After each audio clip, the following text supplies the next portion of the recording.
These are the best things in the world. Alright, elephant in the room, I guess I'll address it. I went to art school.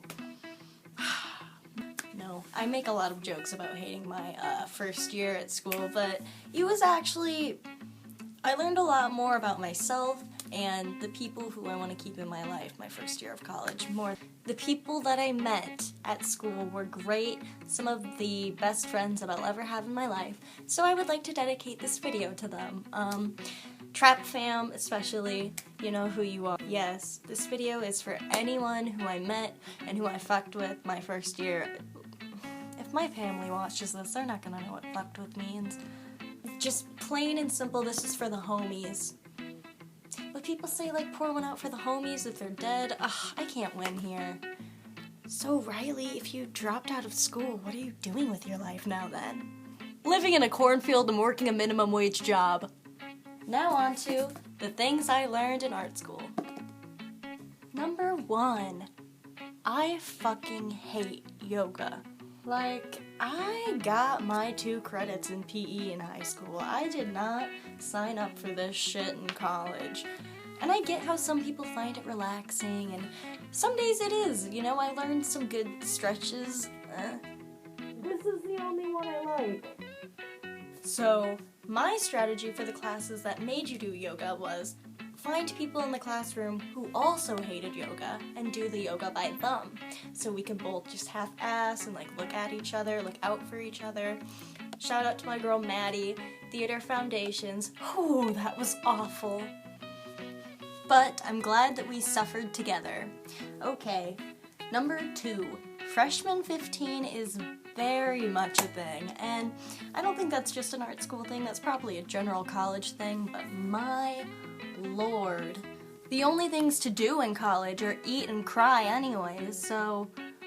And I didn't even see it coming, like, I was the one that was like, I'm not gonna get it, I've always had an unhealthy eating habits.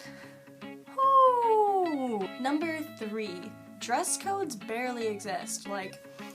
If I decide to go to class naked one day, all I have to do is claim it's a feminist statement and boom.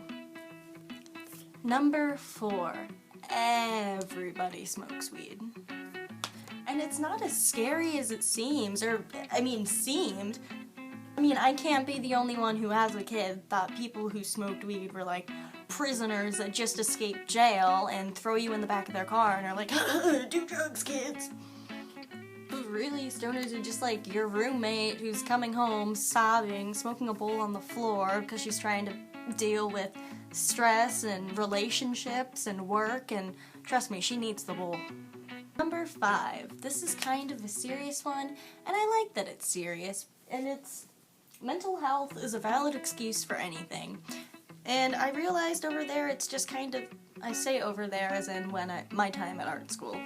But everybody there just seems to understand mental health issues. It's kind of treated as the equivalent to physical health injuries, and I don't know, I think it's super sweet that for some reason art students are so supportive and helping and nurturing of that.